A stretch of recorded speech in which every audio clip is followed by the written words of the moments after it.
sort of ground rules for today. I hate to say it, people online, but we're going to give some preference to the people that are physically here when it comes to getting the testimony in. Okay. Are we started online now? Yes, we are. Okay. Let's go ahead. First bill for our consideration. And I picked these first two bills because I think they'll be short and simple. First bill is Senate File 43, Community College District Elections. Senator Wasserberger. Thank you, Mr. Chairman. I bring you Senate File 43, Community College District Elections. And essentially what we found after the election this past summer, where Gillette Community College received 71% of the vote, is that the 7 trustees, there were 21 that ran, the 7 that were elected, it doesn't stagger their terms of office like all other 7 community colleges. All this bill does is stagger their term of office, and then it weds the election title with the education title. And from now on, since Gillette Community College was the first college in 52 years to be a new college, the next one would have the same thing. They would come in that way. So it really only impacts Gillette Community College and any future colleges that may come in, okay? And with that, I will walk you through this bill. And the heart of the bill is on page 3, starting at 13. And then essentially it talks about succeeding general elections that follow the election establishing the community college district and its initial board, the terms and the members, and with 4 candidates receiving the highest number of votes, serving a 4-year term, and the last 3 a 2-year term. And then it moves over to page 4. The 7 candidates shall constitute the initial board of the community college. Terms of office shall begin on the day immediately following the election. And there is an issue with that, which I will bring an amendment on committee of the whole, which is also non-controversial. We just don't have it written at this time. And then finally, then I have an amendment, which essentially the amendment says, if you're a top 4 vote getter, you have the choice between taking a 2-year term or a 4-year term. Now, remember, this board right now will not be up for re-election until November of 2022. They have a 3-year term. And so at that point, those elected officials, the trustees, could pick the 2-year term if they want, or they could pick the 4-year term. And if the top 4 vote getters pick the 2-year term, then it moves down to the number 5 vote getter and then down to the 7th. So for instance, if you take the 2-year term, you'd just be on the board for 5 years. So that's the motion, and I would, at this time, Mr. Chairman, I would hand out this amendment. Okay.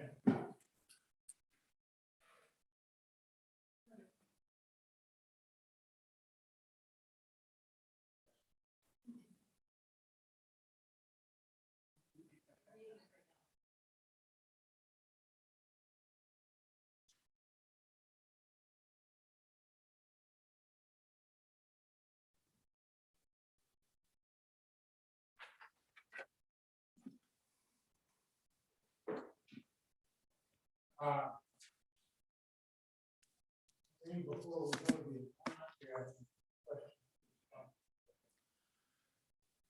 interrupt. Thank you, Mr.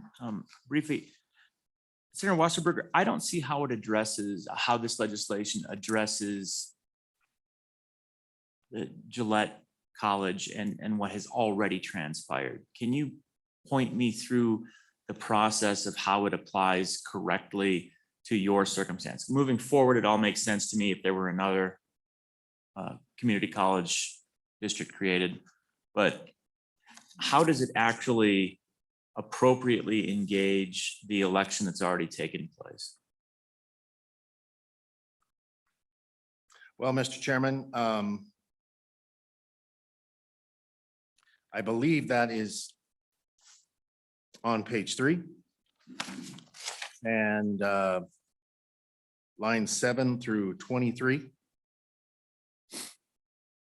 And maybe I'm wrong, but that's what we thought. Do we need to change that slightly, Senator?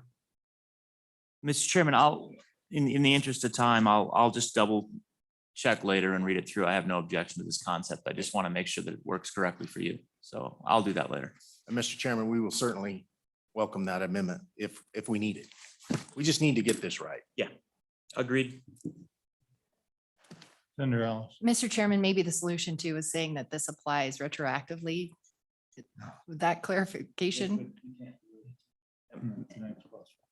so Yeah. ex post facto, it usually applies when you talk about criminal behavior. You can't illegally decide something that's, or criminalize behavior that's already been done. This isn't criminalizing anything. So that's the caveat with ex post facto. So we do this. We could clarify that for any election that's occurred or will occur, this happens, but that would be a way to tease it through. But I just want to make that point. I knew someone say ex post facto and I don't think that Mr. applies. Chairman, my concern on that would be when you look at the Supreme Court decisions that relate to, for example, term limits, they have established that an elected office is effectively a constitutional property right type concept where you can't take away an office without an awful lot going on. It has to go through the Constitution. So I don't know how we would be able to take anyone's time away if they've already been elected and their expectation is a certain number of years. I don't know how we could limit the years after the fact. I think that gets into the interplay of it's not the first election that matters, it's the later election that matters, which is the language that Senator Wasserberg was talking about. But I'm just struggling to see how it ends up lining up and working with these 3-year terms. But again, I think there's a remedy. Anything else? Okay, Senator Wasserberger, you've distributed an amendment so that somebody on the committee moves it, I'll move it. So explain what you've explained a bit, what you want. Do you want to add anything to that explanation? Well, Mr. Chairman, essentially what we do is on line 13, page 3, line 17, excuse me, we delete with the 4 and insert a period. And then we delete lines 18 through 20. And at the end of 21, we delete terms and we insert 4 candidates shall serve 4-year terms and 3 candidates shall serve 2-year terms. The candidates shall select either a 4 or 2-year term with the candidate receiving the highest number of votes choosing first and the candidate receiving the lowest number of votes choosing last. So it just goes through the number 1 vote getter, number 2, number 3, number 4. Number 1 decides he wants the 4-year term. Number 2 decides that they were on the advisory board for years, for 15 years. They decide that they've already served 3. They don't want a 4-year term. They just want a 2-year term. At that point in time, it would move down to the 5th person would have the choice, and it could move all the way down to the 7th. And all we did there was we met with Gillette Community College Board twice, and we came up with the option of them choosing whether they wanted the 2-year term or the 4-year term based on the number of votes they received. What I'm going to suggest is that we adopt this amendment, if together with under office. And what I would be for any place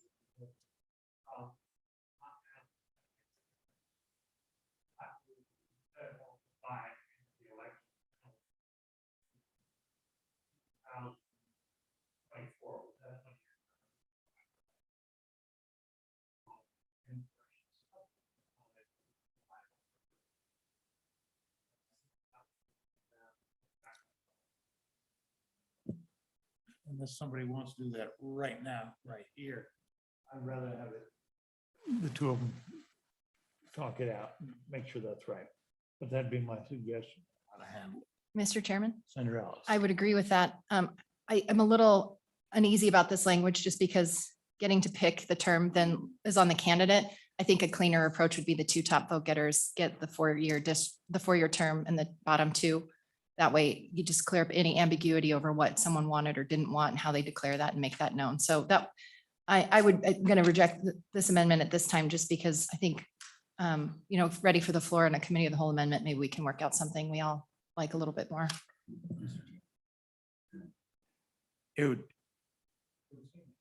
The option was not that, but having stated 2-year and 4-year terms that people ran for, I've seen that done. But frankly, I think his procedure works better. I agree with my good friend here. I think this is what would happen if you won the election with the most votes and then 2 days later had a heart attack and passed away without making your choice known as to whether or not you wanted that term. This needs to be black and white in the statute. I don't think we've ever done this kind of a choosing thing before. So I think it should just be spelled out in the law. If you're the top two, you get the 4-year, or however he wants it. I just don't think we should leave it up to choosing. Thank you, Mr. Chairman.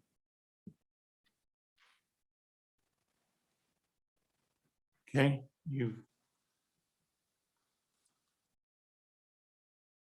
anybody here want to comment on this bill, this amendment in particular? Yes, on behalf of the county clerks.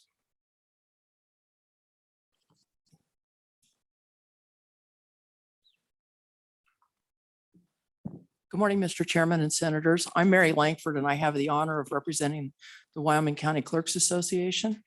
And we have a couple comments on this bill. If you look at page 4 and beginning at line 5, it changes who notifies the candidates from the commission to the county clerks. We have no objection to that. We do the succession elections already, so that's not a problem. If you move further down to line 9, where it talks about terms of office shall begin on the day immediately following the election, we have an issue with that. This particular election has to be canvassed and falls into that process. And the hard deadline for the finish of canvass is 5 o'clock on Friday of election week. So certificates of election aren't issued until after the canvass has occurred and the results have been certified by the canvass board, and the contribution and expenditure reports have been filed as well with the clerk's office. So it would be a while after that before we'd be able to issue that certificate. And that's customary and usual for every other election that there is. So that would be the only change. I've talked to the sponsor. We're willing to gin up an amendment to fix that so that it can happen so that that canvass can occur before certificates are issued. Yeah. And that's. Your office. Would it be sufficient to just amend it such that on line 10, it reads the day immediately following the, and then insert certification of the, and then continue with elections? So it would be terms of office shall begin on the day immediately following the certification of the election and shall expire, et cetera. So in other words, you certify, and I believe that's a sufficient term to say certification of the election would clearly, in this part of statute, mean your certification of the election through that process. Is that fair? Mr. Chairman and Senator Rothfuss, absolutely. That would be the perfect amendment for that. Okay. Senator, okay, I'll make that one as a committee of the whole, or a standing committee amendment, right? When we get to it, yeah. Let's get to it. Yeah. As soon as we've dealt with you. Yep. Okay. Thank you. Minnie? Okay, thank you very much. Anybody else? Anybody else? Yes, ma'am.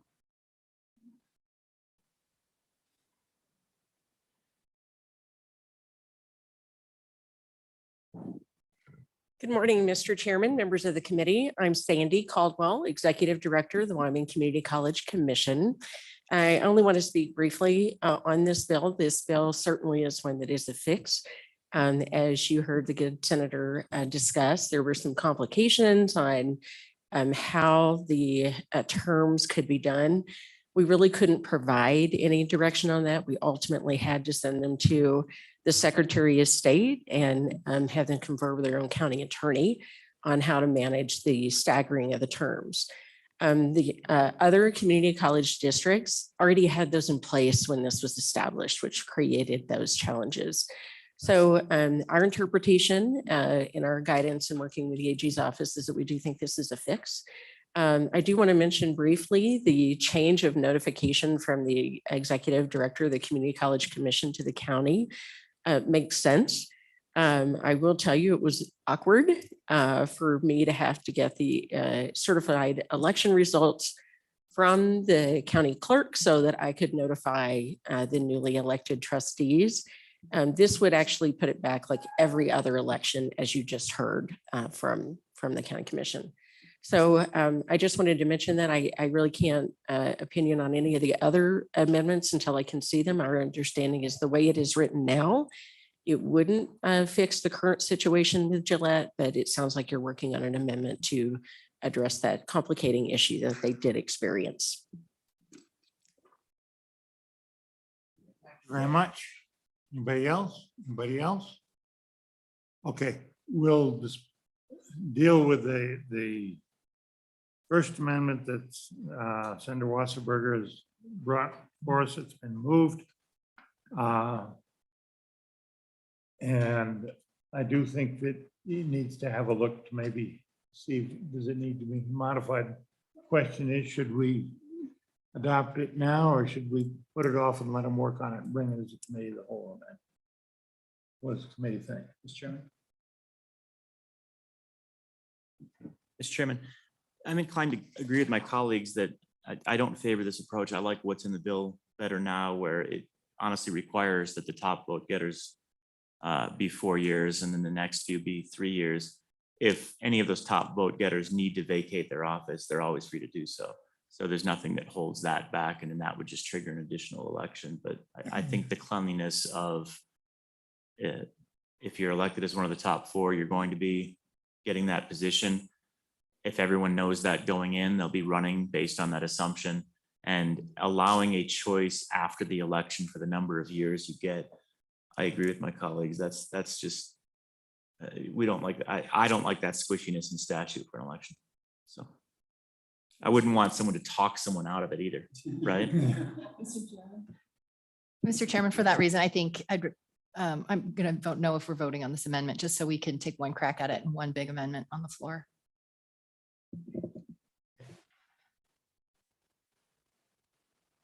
I sense there aren't 3 votes for the amendment, so I'll withdraw the proposal.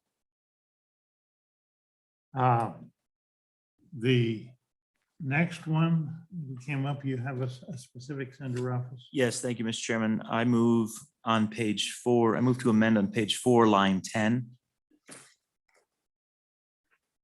to insert certification of the after immediately following the before the word election, so that it would read from the previous line, terms of office shall begin on the day immediately following the certification of the election and shall expire, etc. Okay, and that just applies to the initial board, right? Mr. Chairman, yeah, it's my understanding that where this is at under formation of districts, that is correct. But we're not changing the other language. So it's my hope and assumption that the other language elsewhere in statute would already be correct. Okay. You've heard the amendment. Discussion. All those in favor say aye. Aye. Opposed? That carried. Lavelle, did you get that? Okay. Okay. I didn't hear 6. Staggered terms. Okay, well, the staggered terms we can deal with on the floor if you choose to. I think we will have to deal with just the implementation dates because of this one against future ones. And I think that'll be a fairly simple one. Committee, any further comments? Okay, ready for the vote? Did we get a motion on the bill? We did. I'm not sure we did. We do. No, sir, you did not. Okay. It's been moved. Okay. Don't see any further discussion. Call the roll, please. On Senate File 43, Senator Beitman. Aye. Senator Ellis. Senator Rothfuss. Aye. Senator Salazar Aye. and Chairman Scott. Aye. On Senate File 43, that would be do pass amended with 5 ayes. Okay, thank you. Okay, the next bill for our consideration is Senate File 78, Language Proficiency, Seal of Biliteracy. And I also hope this will be a relatively short one. Thank you. Okay, go ahead, Sandra Ellis. Thank you, Mr. Chairman. The bill is pretty straightforward, as I explained to my colleagues on the floor when introducing this bill. 45 states plus the District of Columbia offer a statewide seal of biliteracy program. And what this seal is, it's a distinction that's conferred onto a Wyoming graduate so that they can better compete for colleges and in the workforce. It requires them to be able to show that they're proficient in English and an additional language. And so just walking through the particulars of the bill, this bill would require the superintendent to set up a program. The superintendent may establish a committee of language educators to identify the right assessments and levels of proficiency on those assessments necessary to attain the seal of biliteracy. And then they shall develop policies which would dictate how the use and appearance would appear for that seal. And then just one clarifying amendment is world language as it's used in this bill also includes sign language, classical languages, and indigenous languages.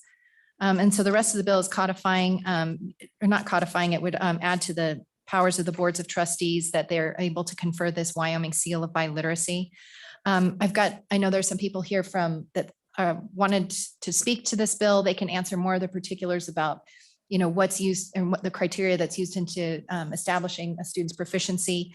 But overall, the reason I brought this bill, Mr. Chairman, is I think that, Wyoming students are at a disadvantage if they're not able to compete with other states. And so hopefully we can offer this program. I think the cost will be minimal and the intrusion on teachers to administer the test would be minimal as well. So with that, Mr. Chairman, happy to answer any questions, but in the interest of time, wanted to make sure that the people in the audience had a chance to explain. Any questions? At that point, let's go, and there are some people here to testify to it.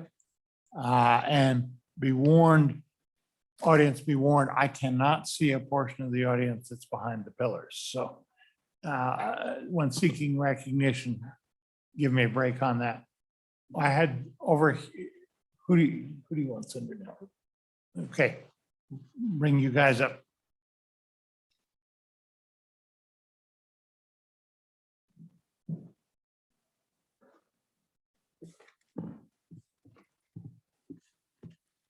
Mr. Chairman, members of the committee, good morning. My name is Catherine Banky. I am a Spanish teacher in Natrona County and here today with my colleagues representing the Wyoming Association of Language Teachers Seal of Biliteracy Task Force. Mr. Chairman, at your pleasure, we would like to testify as a group today in order to honor the time we have together and better answer any questions. This bill establishes a Seal of Biliteracy awards for graduating high school seniors across our state. As Senator Ellis pointed out, at this point, Wyoming is one of only 5 states that does not have a state-level Seal of Biliteracy award. This bill provides equitable opportunities for Wyoming students in multiple ways. The awards established by this bill recognize the work our Wyoming students have done in growing their English proficiency, as well as their skills in another language throughout their school career. Mr. Chairman, my name is Shannon Reese. I'm also a Spanish teacher in Natrona County and here today representing Wyoming Association of Language Teachers Seal of Biliteracy Task Force. This bill and the awards it establishes puts Wyoming's linguistically gifted students on a level playing field with their peers around the country. With so many states offering these awards already, Wyoming students are at a disadvantage when applying to colleges or in work applications.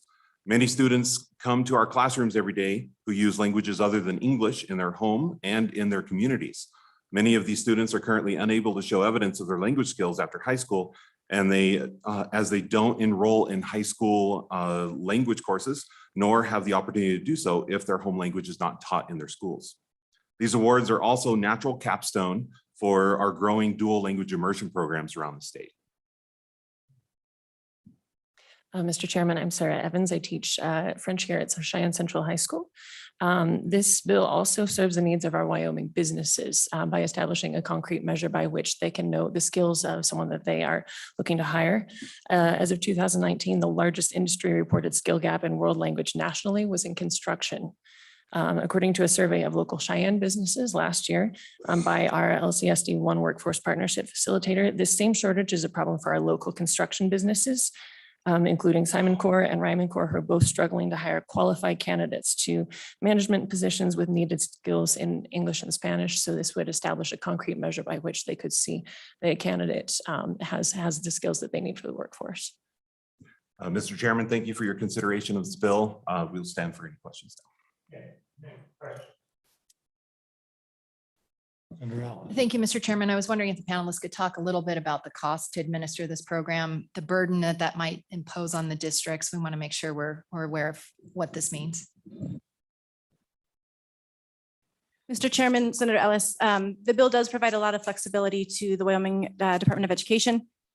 The tests that are generally used, there's some options that are used across other states and it would likely be mimicked here. Some schools already give the advanced placement or international baccalaureate assessments. Those costs are already built into school district budgets. Sarah can talk more to what they do here in Cheyenne. The budget to test their students is coming out of just the already existing money. School districts could also have the option to have students pay out of pocket for those assessments if they're interested. Two commonly used proficiency assessments cost between $17 and $25 per student. So the overall costs of providing for assessments are really very minimal at a maximum probably of $25 a student for the actual assessment for most languages. I right in understanding that for the languages you're likely to see, that those tests are readily available at that kind of price. Yes, the languages that we would be most likely to see either currently taught in our classrooms across the state of Wyoming or that are home and community languages, tests are readily available at that price point.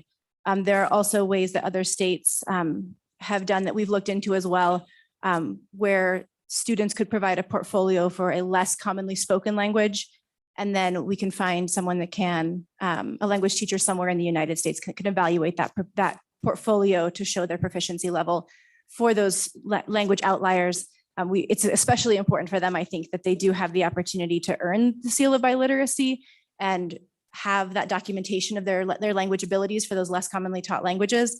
And the Department of Education, the committee created by this bill, would have opportunities and ways of doing that for those students. Are those tests available for the Shoshone and Arapaho language? What most other states have done for Indigenous languages is allowed tribal elders or those who already teach those languages to evaluate proficiency, as there are not any large commercially available tests for them. But states like Oklahoma and New Mexico have already done a lot of the work that we could take a look at to kind of mimic what they've done to honor the work of our Indigenous languages here in Wyoming.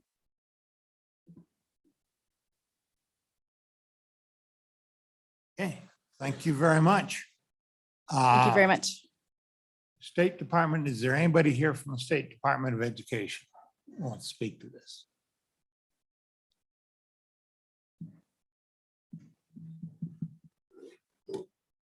Good morning, Mr. Chairman, members of the committee. I'm Kari Akins. I'm the Chief Policy Officer at the Wyoming Department of Education. I don't have that much to add about the seal of biliteracy other than what the previous commenter said about Indigenous languages is absolutely true. It is oftentimes an interpersonal face-to-face interaction where a student has to show that they can both listen and understand the language and speak it back, especially because many Indigenous languages are not written. And so a written exam would actually be wholly inappropriate. The only other thing that I would add to this is maybe a discussion on page 2, line 5, about the date in which data must be collected on the seal of biliteracy. Certainly, as is, the department could stand up a data collection and have that information by August 1. But the easiest way for this data to be collected would be for it to be added to the transcripts that are submitted in the fall. And so if that date were changed to October 15th, then that might be a lighter data collection burden on both the department and the school districts submitting that information, as it would not have to be a singular data collection on just this. It could be just an added field to an existing data collection where we are collecting information about our graduated students. That is on page 2, line 5. It currently, or sorry, page 3, line 5. It says not later than August 1 of each year, each school district shall report to the state superintendent the number of seals of biliteracy issued during the prior school year, the languages the student learned, and the type of seal conferred. If August 1 were changed to October 15th, then that would better align with existing data collections instead of adding an additional one. On that, and it's my assumption that this is the data reporting aspect, but not the requirement for the timeline for the implementation of it. So this wouldn't affect the students' applications for college, which obviously has a different timeline necessity. You'd want to ensure that they would have this awarded early enough. But do you agree with that, Ms. that this is only a data collection? Mr. Chairman, Senator Rothfuss, I do certainly, students have their diploma in hand in higher ed institutions, and employers know that before the department does, before we collect that information. That date for collecting that information on high school graduates is later in the fall because we do allow students who complete their high school education during the summer session to count as an on-time graduate. Gotcha. Thank you.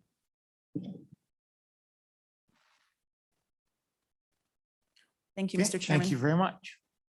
Anybody else? Anybody else? Flesky. Good morning, Mr. Chairman, members of the committee, Janine Bateski from Teton County. Senator Ellis, thank you for bringing this bill forward. We started our dual immersion program, I think about 13 years ago. So this past June was our first graduating class from the dual immersion program. And I believe we issued in the neighborhood of about 60 of these endorsements. And I will say that I do think it's quite important, and I hope folks over here will agree with me that this really needs to be sort of nationally recognized. So the standards we use for the development of that should be pretty much consistent with the other 45 states that offer these. But I think this is a wonderful way to recognize our students and the interesting thing is that we have given it to both Anglo students learning Spanish and Spanish students learning English. So this is a really wonderful way to recognize those kids, and thank you for bringing it forward.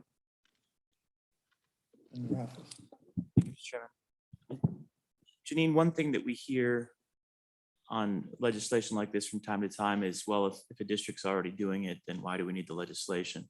I think you have a good answer for that, but I'll leave you to provide that answer so that we have something to respond with on the floor. Why do we need this legislation if you're already doing it?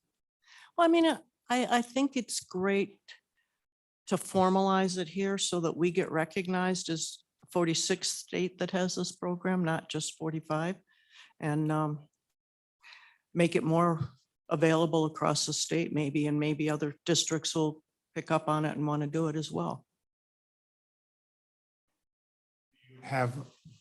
Feel that the students that get it, if they're getting it under this national, it is a national set of standards, is it not, on the seal, that would mean more to particularly some of the businesses that do business in several states, that it means the same thing from Wyoming as it does from the other states.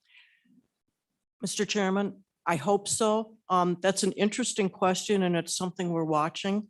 As you know, these kids go out into the world and we see what did this do for them as they progress through into, their next step in life. But yeah. And I do think that a Wyoming seal of biliteracy versus a Teton County seal of biliteracy is obviously going to, potentially carry more standing, even though we love Teton County dearly. Thank you, Senator. It it may be indicative of having a statewide working group and going through the steps in the process that we've been hearing about. And circling back, if I may, on the question that was asked about funding of this. There's opportunity within some of the federal grants, like the Title IIA grant, where some of this is for professional development, some of the assessment of this. So this, to me, would not be something we'd be asking for funding for. Mr. Chairman, we're satisfied if not that response. Yes.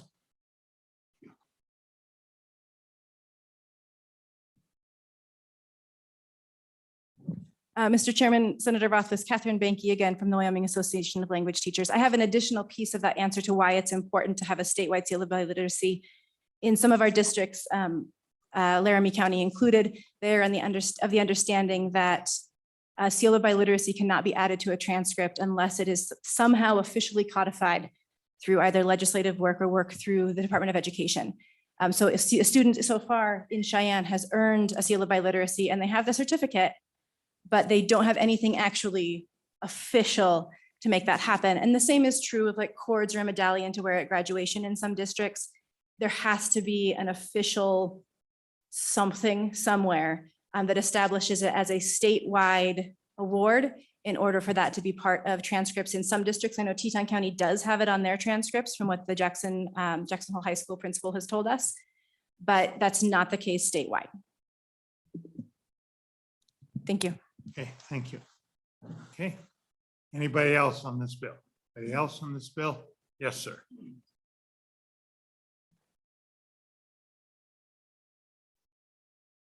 Good morning, Dennis Holmes, Associate Superintendent, Campbell County. And with the essence of time and consideration, we would just encourage a favorable vote on this bill. We feel that it is important and something that a number of students could definitely benefit from. So thank you for your time. Thank you. Anybody else? Anybody else? Okay, committee, do I hear a motion of the bill? Move the bill. The motion is due pass. Page 3, line 5, do I hear an amendment on that? Chairman, I move to amend August 1st to October 15th to be consistent with our standard data collection. Okay, and move, discussion, all those in favor say aye. Aye. Opposed? You've got that, don't you? Yep. Okay, Mr. Chairman. Senator Ellis. Briefly, I just wanted to thank Senator Rothfuss. I know this has been an issue that he's looked at in the past and has contemplated bringing language. He had a version of this bill which was much lengthier. And so after I had my scalpel, had to cut it down to 2 pages. So, but I just want to acknowledge Senator Rothfuss's good work on this issue. Okay.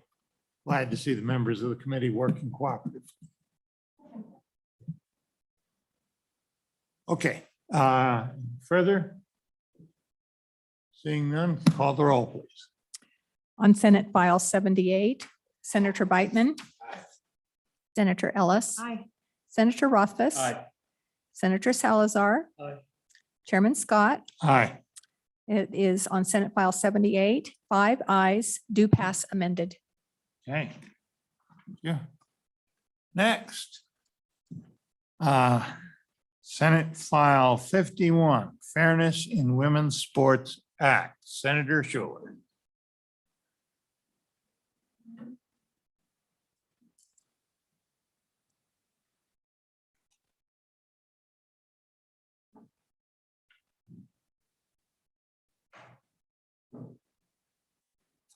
Good morning. Thank you, Mr. Chairman and committee. Senator Schuler from Senate District 15. I bring you Senate File 51, Fairness in Women's Sports Act this morning. The catch title in this bill is really what the legislation is all about, fairness. And if you look at the definition of fairness, it just means impartial and just treatment. And that's really what this bill is focusing on, pure and simple fairness when it comes to athletic competition. With the increase in transgender athletes competing against biological women and girls, we're seeing the hard-earned equal rights that were granted 50 years ago with Title IX under attack. I was one of those fortunate female athletes who finally got the chance to compete because of that landmark legislation. I feel like we're now taking a step backwards when we see biological women and girls being sidelined and watching from the stands while transgender athletes are taking their place. This legislation just protects those rights that were granted in 1972 so that our biological girls and women now and in the future are assured of equal opportunities and fairness. And just real quickly, just a little highlight again of that legislation. In 72, it just says that Title IX, the Educational Amendment of 1972 prohibits discrimination on the basis of sex in educational programs. It states that the athletic interests and abilities of male and female students must be equally accommodated.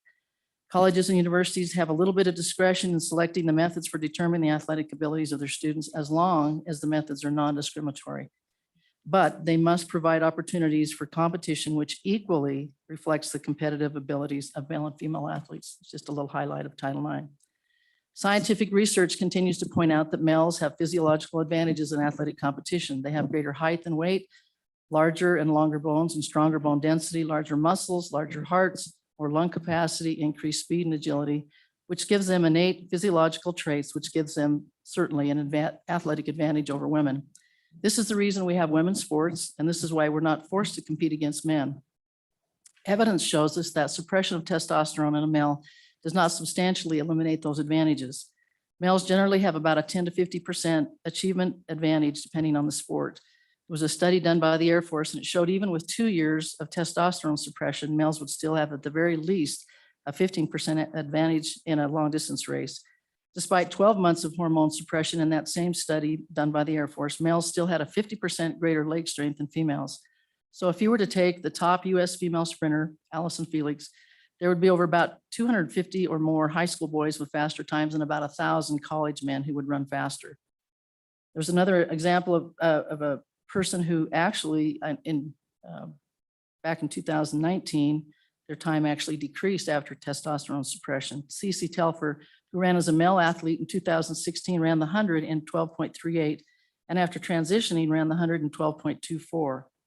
As a 400-meter hurdler competing as a male, he didn't qualify for the NCAA finals, but he won the national championships racing as a female in 2019. We're now seeing the same issue with the University of Penn swimmer that's probably hit most of you have probably seen the headlines.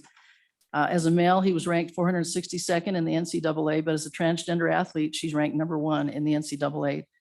Her teammates finally protested with the letter through a lawyer asking that she not be allowed to compete in the NCAA finals because her own teammates, believed that fairness and impartial and just treatment was not possible with this teammate.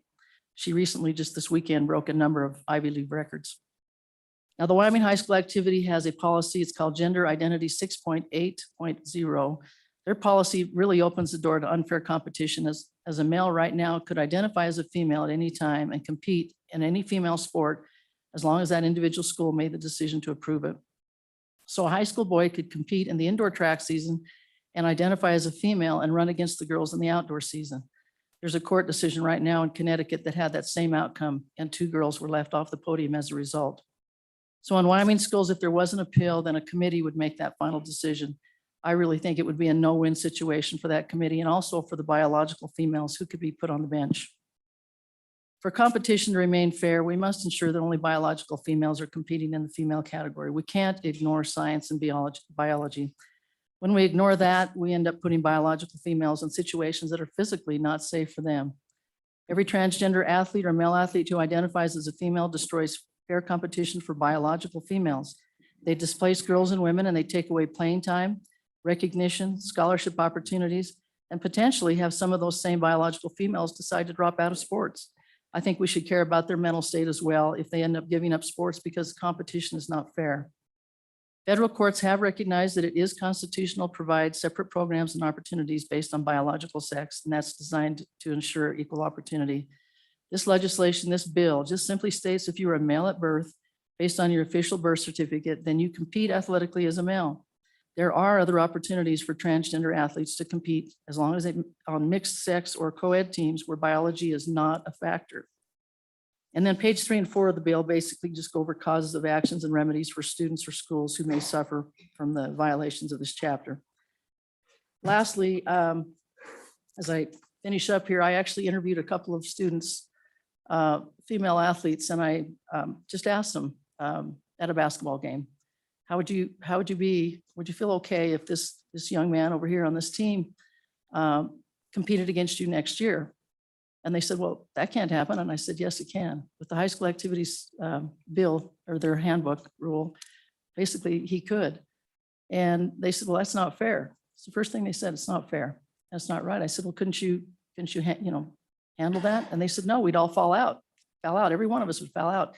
There's no way we could compete against this guy that's able to dunk over us. That's maybe now identified as a girl. We'd all fall out. I said, well, what about the team that this person's playing on? How do you suppose they would feel? And they said, well, probably not very good. They probably wouldn't get the ball very often. I said, well, what if they won a state championship? It still wouldn't be fair, wouldn't be right. That said a lot to me. That meant a lot to me. So in closing, I've coached and taught girls and women for 4 decades. So I'm their biggest advocate. That's really all this is. This legislation is just a way to honor and celebrate the hundreds and thousands of Wyoming girls who for the past 50 years have had the opportunity to compete in their own lane. But more importantly, it reassures us that even though our world has changed, we need to continue to fight for the many biological female athletes in our great state who also deserve the continued opportunity to compete fairly with impartial and just treatment. So I would ask for your favorable vote to keep our biological girls and women and athletes on the field, not in the stands and on the sidelines. Thank you, and I'm happy to answer your questions. Any questions?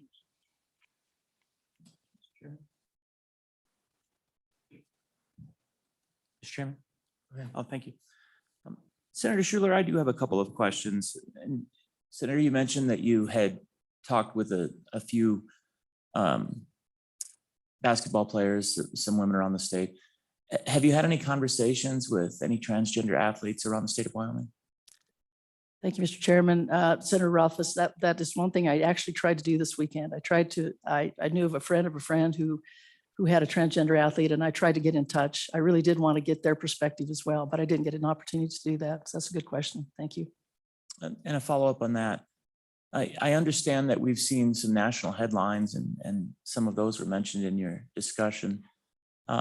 Has anyone in Wyoming reached out to you at any point as you were working on this legislation and said, we really had a situation where there was some unfairness, and you heard from proactively from Wyoming players that they had concern with our current system? Again, you noted that the Wyoming High School Athletics Association has had a policy in place for about 80 years.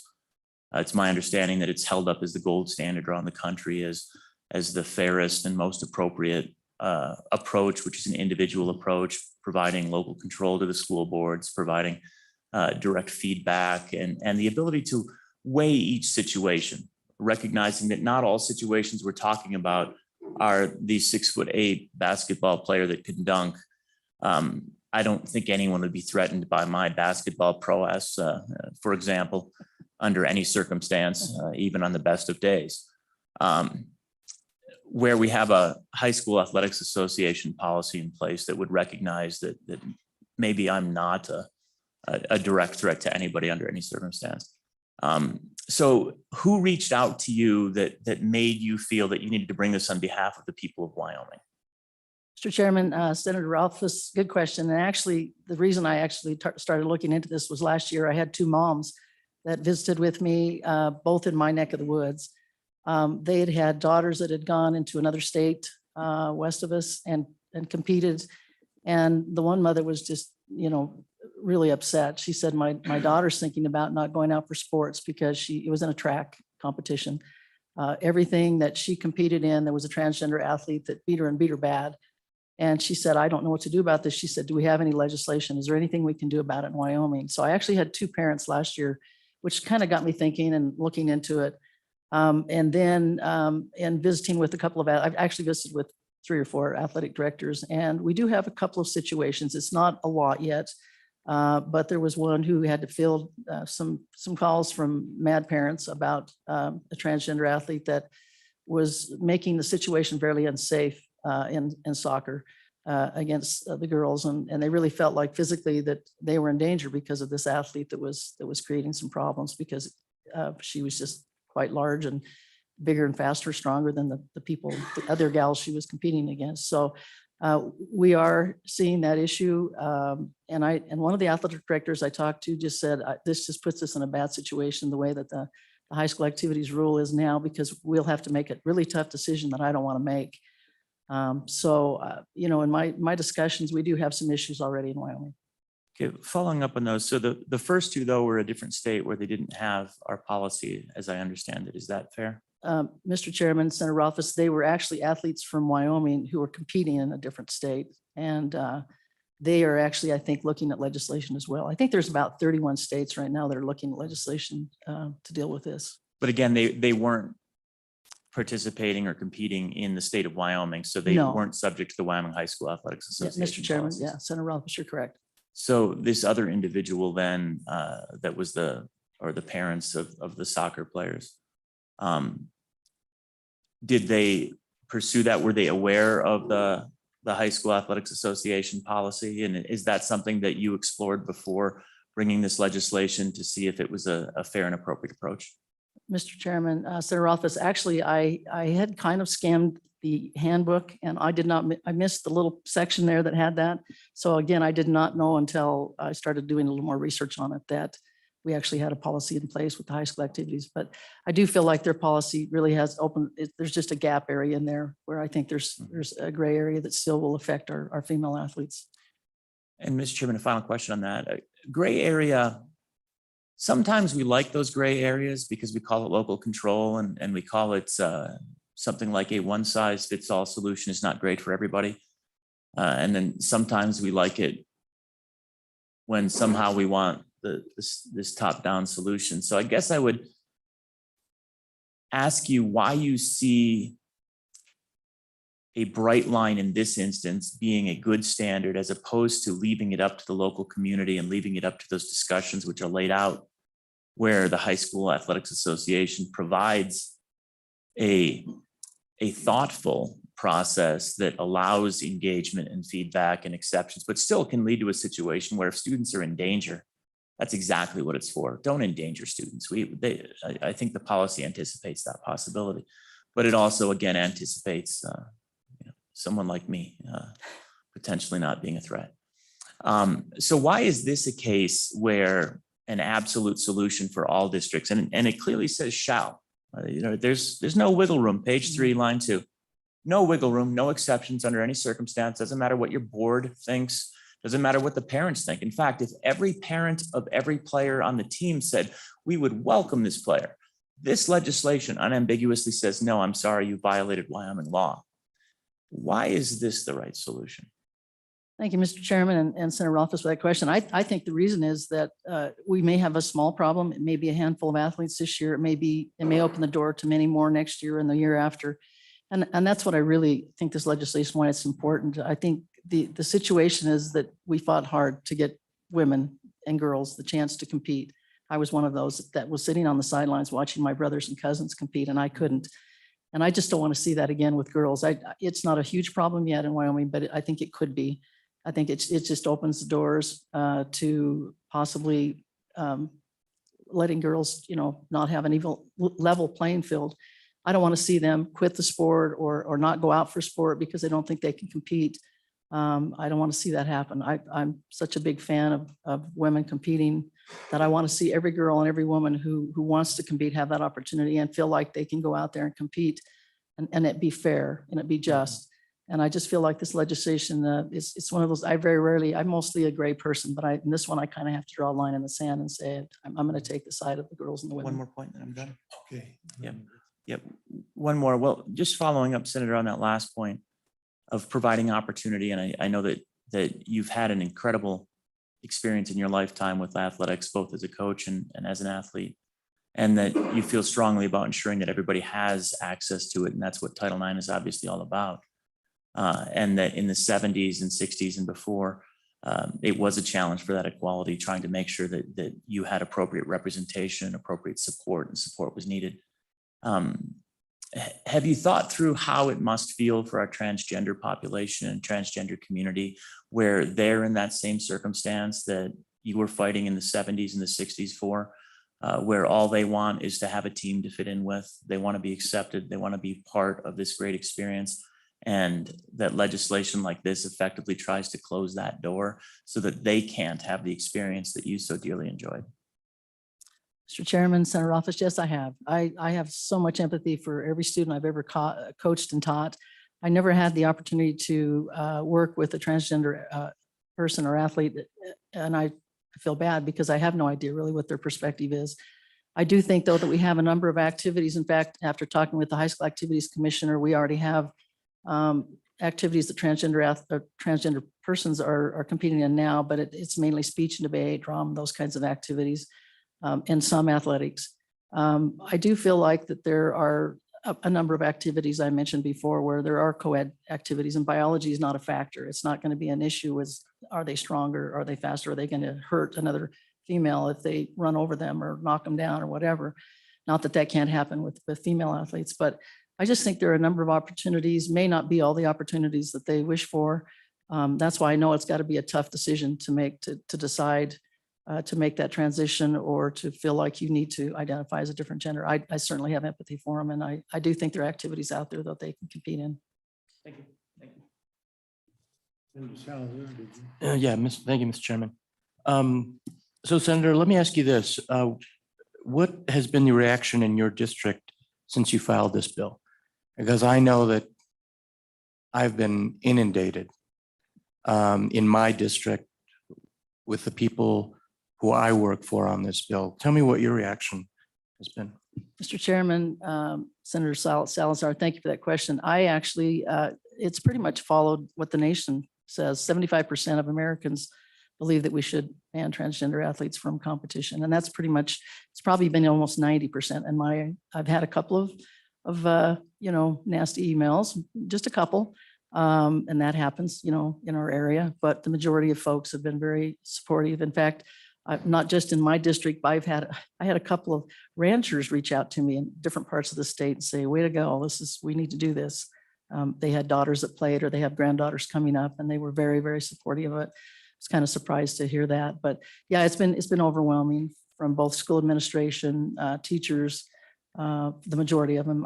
And then, like I said, the majority of the public that have been very supportive of this bill. Let me ask a couple of questions and see. I can see the need for a uniform state rule here because they're competing against each other, and you need to have the same rules apply to both teams. My question is, this applies to all three levels of schooling, the high school and below the K-12 system, the community college and the university. What do you do when we're competing against a state team from a state that does not have a rule on this and does have a transgender athlete? Can that individual, if we pass this law, can that individual not compete and participate? What governs? Thank you, Mr. Chairman, for that question. That's a good question. Actually, I would assume that this bill would cover athletes that come into our state. But again, I might have to leave that to lawyers. That's not my field, but I would think that our bill would make it pretty black and white that they wouldn't be able to compete. But again, I'm not completely positive on that, sir. That would be my instinct too, but I wonder if. Second, this is a budget session, and brevity in a budget session is a great virtue.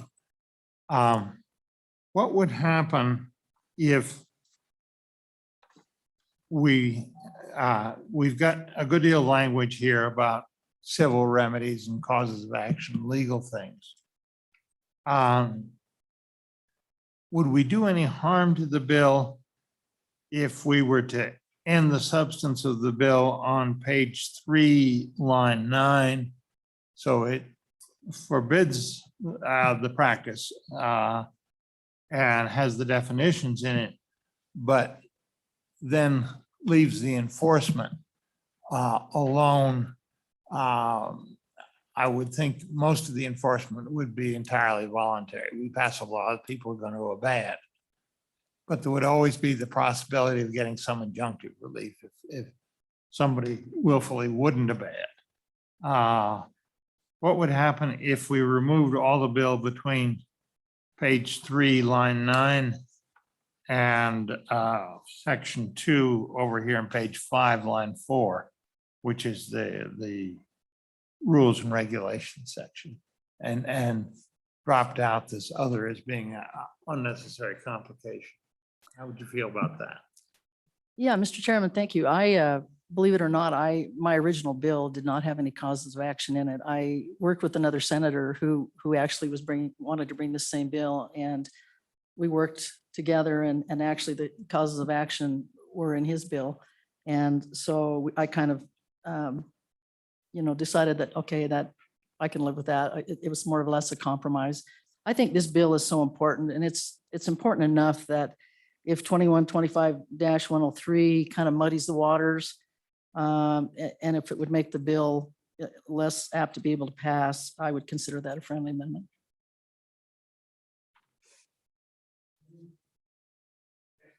Thank you very much. We're going to go for public testimony. Do we have a co-sponsor here that wants to say a few words?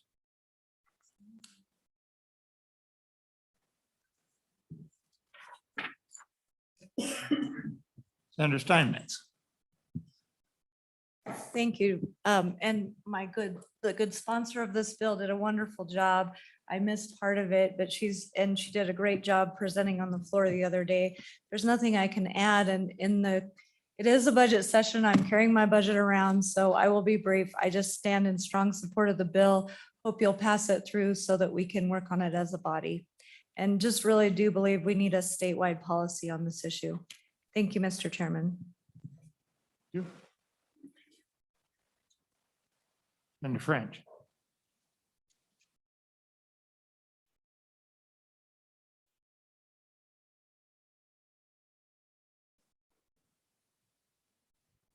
Thank you, Mr. Chairman, committee. This is pretty much just what it says, fairness. I'll just relate to my own experience. I've got two beautiful young granddaughters, and the one is just quite the soccer player, and the only team they could play on up there in our country is boys and girls, right?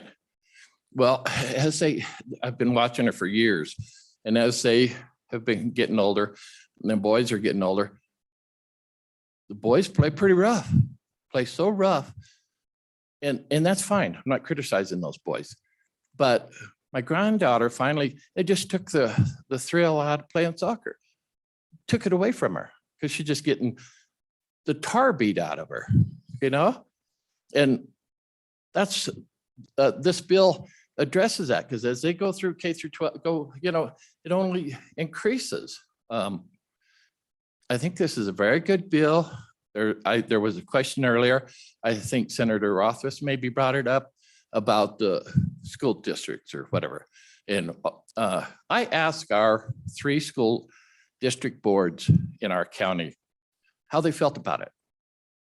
And they said, this is something that has to come from the state. Otherwise, we'll have, I believe they mentioned 48 school districts that possibly have a little different take on it, little different school board rules or whatever. And I said, this is something that the state needs to do, not the individual school boards. So I wanted to address that. But, this is not an anti-transgender bill at all. If anybody,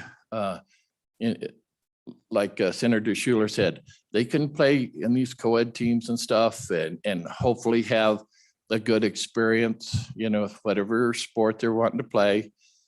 This is very important. And another thing, up in our area, I've had, I don't know how many parents have said to me, please do something, please.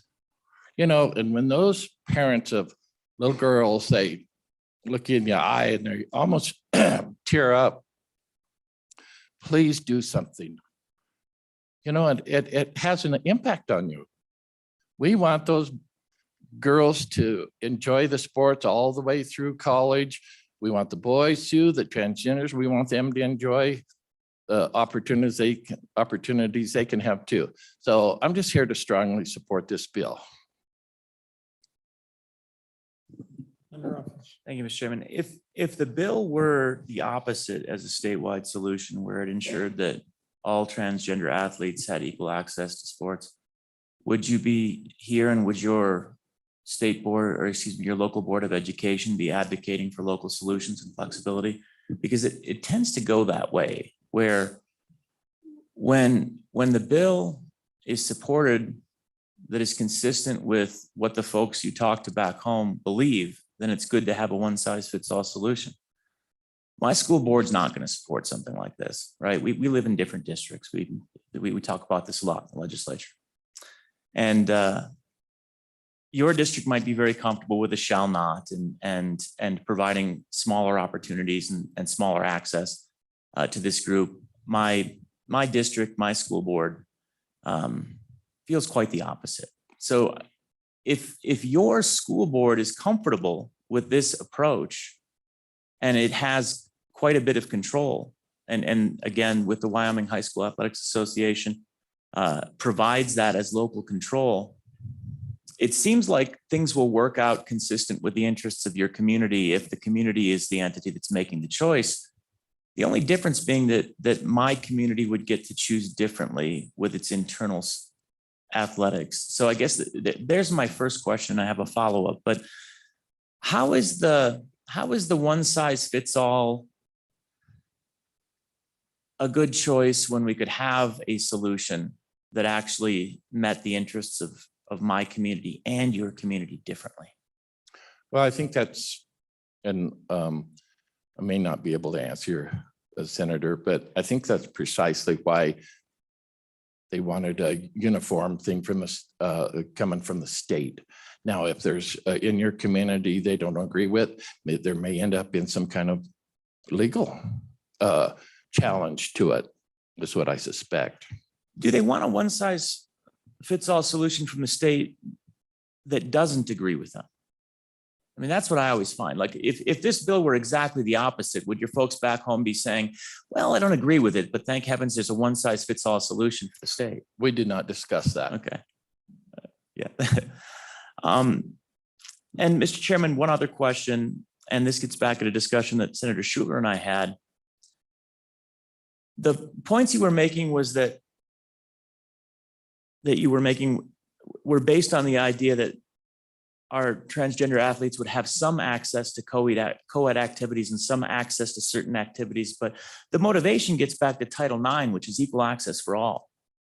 So I'm curious about the concept of how you justify, well, as long as they have some athletics and some access to activities, that's fine.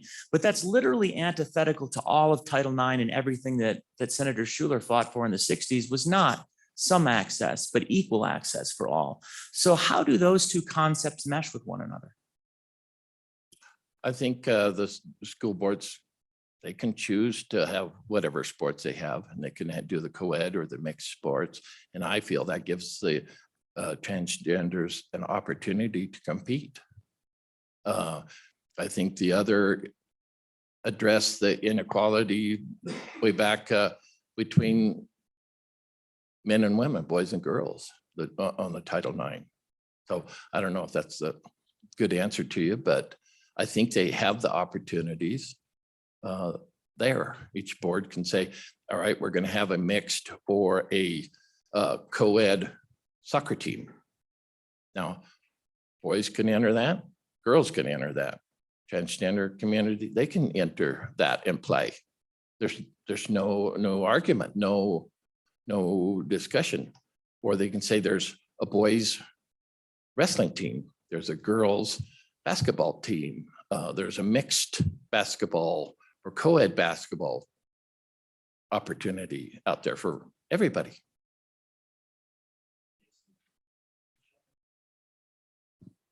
Thank you, Mr. Chairman. So I want to ask you, Senator French, question I asked the bringer of the bill. Tell me about your experience. This bill's been filed for a couple of weeks now. Senator Schuler said that she was receiving anywhere from 70 to 90% in her district that supported it. Relate to me what your reaction has been in your district to the people that you work for? I can't put a percentage on it, but it's been overwhelming, overwhelming. I haven't had a comment yet that says, don't do that. It's been overwhelming. Please do something. This fairness in women's sports, it's a great thing.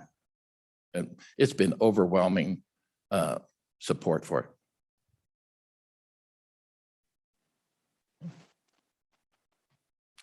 Thank you very much.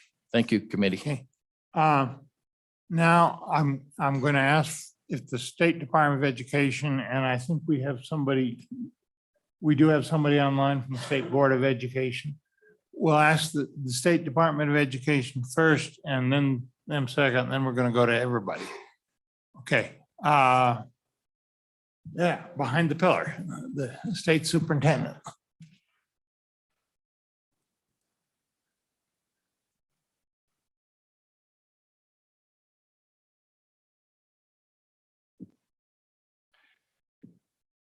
Thank you, Mr. Chairman, committee members. So as I've been listening to this discussion, oh, I'm sorry. Brian Schrader. Yes. Please identify yourself. Yes, sir. I'm sorry. Brian Schrader, Superintendent of Public Instruction. So I was just going to say, as I've been listening to this discussion, we've been certainly discussing the practical side of this bill. And I personally don't feel that we can only discuss the practical side, but also the philosophical side. And so given, again, the climate of our culture and where most Wyomingites are at on this issue, I feel context is essential. And so I just offer some of the following comments by way of context as we wrestle with this issue in this state and across this country. In 2007, America had one pediatric gender clinic. Today, there are multiplied hundreds. Teenagers now can find testosterone readily available for them from places like Planned Parenthood or Kaiser, often on their very first visit, and they don't even need a therapist note. In the state of Washington, a 13-year-old can begin gender-affirming therapy without her parents' consent. And a 15-year-old can undergo top surgery, an elective double mastectomy, without her parents' permission. How did we get to this point in this country where the only way you can know I'm a man is if I tell you my pronouns? To answer that question, context is everything, so perhaps a little context will be helpful. Gender dysphoria, or the feeling of severe discomfort in a person's biological sex, is certainly real. It is also exceedingly rare. It afflicts about 0.01% of the population, most of whom are male. For nearly 100 years of diagnostic history, gender dysphoria typically began in early childhood between the ages of 2 and 4, and usually involved a boy who felt like he was a girl. When these children were left alone, when no one intervened medically or encouraged what we now call social transition, over 70% of them naturally outgrew their gender dysphoria. Most of those who outgrew it became gay men. Those who did not outgrow it became what used to be known as transsexuals.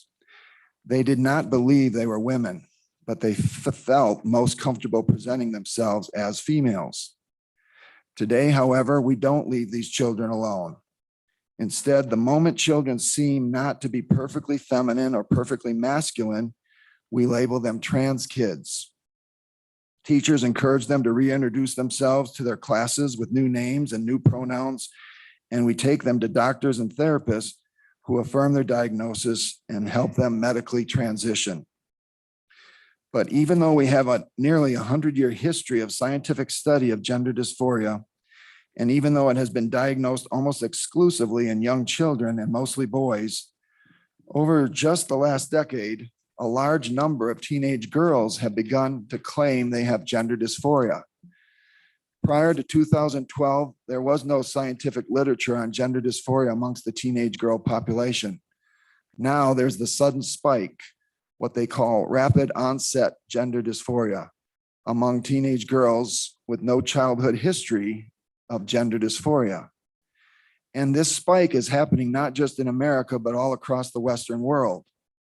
In fact, in the United Kingdom alone, there has been a 4,400% increase in the number of girls seeking treatment at the UK's National Gender Clinic. Think of that, 4,400% increase. Adolescent females are now leading the demographic claiming to have gender dysphoria. What's behind this social contagion? The same thing that was behind how an anorexia and bulimia spread. Girls susceptible struggle with high anxiety, depression. They go through a period where they hate their bodies, combined with a school environment where you can achieve status and popularity by declaring a trans identity, combined with the teenage temptation to stick it to mom, combined with the intoxicating influence of social media, where trans activists push the idea that identifying as trans will cure a girl's problems, and you have a fast spreading social phenomenon. So context is everything, which brings us to women's sports and the ongoing movement to eradicate girls and women's sports. This movement promotes dangerous bills like the Equality Act, which would make it illegal to ever distinguish between biological men and women. We have these laws now in California and the state of Washington. So now, as you might predict, there are hundreds of biological male prisoners, many of them violent felons, applying to transfer to women's units. Enough said, women's sports have made too many gains to have to endure the enormous setback that this would cause. And with so many other obvious and common sense reasons, it is, in my mind, a no-brainer to support Senate Bill 51, the Fairness in Women's Sports Act. Thank you, Mr. Chairman, committee members.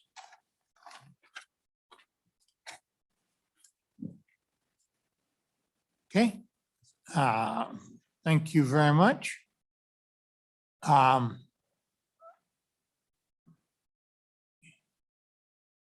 Further from the Department of Education.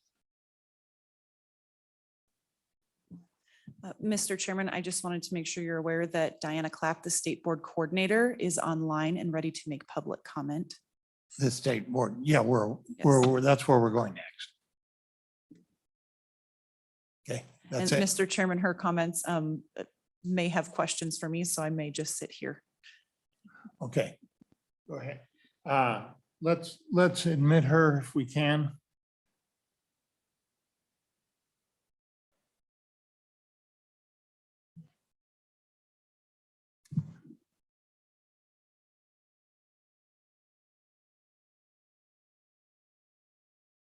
Okay.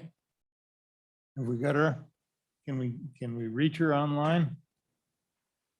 Mr. Chairman, she is online and up as a panelist if she'll turn on her camera and her microphone. Thank you.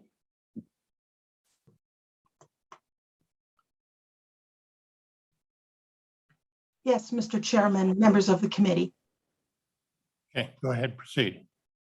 Diana Clapp, Coordinator for the State Board of Education. Good morning. I would like to address Senate File 51, specifically Section 2 of the bill, dealing with the promulgation of rules assigned to the State Board of Education. The State Board to date has not had authority or governance in the area of student athletics. Therefore, the board hasn't developed that background or the knowledge and collaboration networking in this area of student athletics. And so while certainly the board would fulfill its responsibilities as assigned by the legislature, it would face challenges as this is not an area of work that is currently in the board's wheelhouse. So the request would be the consideration of moving this rulemaking authority. Thank you, Mr. Chairman. Testimony, it is you don't have particular expertise in this, and so we ought to move it elsewhere, and the likely elsewhere is the State Department of Education. Is that a correct understanding? Yes, Mr. Chairman. Okay. Um, Committee? Questions? Questions, committee? Okay. Thank you very much. That makes a certain amount of common sense. Does the State Department want to comment on that? Yes, Mr. Chairman, once again, I'm Kari Akins at the Wyoming Department of Education. The Wyoming Department of Education does currently have a representation on the Board of Directors for the Wyoming High School Activities Association. And so certainly if it were with the state board that promulgates these rules, or if it was with the department, it would likely be the department that does the initial drafting of the rules either way, either to present to the state board or to the superintendent. So it really is just a choice for this committee to make on who they feel might be better suited to promulgate those rules. Okay. Anybody in the public want to testify in this bill? How many are we going to have total? 1, 2, 3. Okay, I count about a dozen, so we're going to do our best to accommodate everybody. Senator Scott, there are 4 additional individuals online as well. Yeah, we may or may not have time to get to them. Okay, go ahead. Just tell us who you are and say bluntly what you think. Thank you, Chairman. I'm thankful to all of you for the opportunity to speak here today. My name is Hannah Crockett. I am a lifelong resident of Wyoming. I was born in Rock Springs and I now live in Laramie. I was a student athlete for over 10 years. Second-year student at the University of Wyoming, an honors Hathaway student and a recipient of the trustees scholarship. I actually interviewed for the trustees with my close friend, Matt Kramer, who also received the scholarship. There are a million incredible things I could say about my friend Mac, that they were a brilliant debater or musician or the funniest person that I have ever met. I could tell you about their activism or how they named their cats after classical composers. The very least interesting thing about Mac was their gender. Mac came out as transgender during our first year at UW in 2020, and last September, Mac committed suicide in their dorm room. I was gutted. Many of the people you see here today were gutted. Mac was an incredible member of the UW community. Earning the trustees alone would let you know that they were an exceptional student, but there was even more. They became president of the UW debate team after participating on it for less than a year. They were friends with every single person they ever met. They were involved in countless student organizations, and on paper, they were the perfect UW student. And I'm sure all of you would agree with that. But my friend is no longer here. They cannot be the one to tell you about their struggle with being transgender at UW and in Wyoming, so I'm here to do it. Last March, Mac actually wrote an article, which I believe some of you guys have with you, and we'll hear more about later. But for now, I'd like to read just one quote from it. Around 30% of transgender women have attempted suicide in their lifetime. That number is 42% for non-binary folk and more than 50% for transgender men. In an epidemic of trans suicide, it seems that least our legislators can do is provide the opportunity for trans folk to participate in a supportive, loving, and growing community, end quote. Senate File 51 should be voted down for the devastating number of people in Wyoming who have taken their own lives, making us #1 in the nation and climbing in terms of suicide rate. For Mac, and for everything that they went through in a state that is already so unwelcoming to those like them. I'm also here to talk about the UW that my friend Mac left behind. Our student government, the Associated Students of UW, recently passed a resolution stating their opposition to Senate File 51. ASUW is made up of elected representatives from every college that we have on campus, as well as some representatives from student organizations. This is the closest thing that you can have to the students of UW speaking directly to you, and they are saying that they do not support this legislation. Legislation that would directly impact their lives. To enact a piece of legislation like this after one of our own exceptional students took their life after struggling so long would be utterly lacking in empathy. All of this not to mention that UW, the NCAA, and other organizations like the Wyoming High School Activities Association already have policies that deal with this topic. Passing Senate File 51 takes power away from UW students, UW officials, and other sports organizations and puts it into the hands of our government.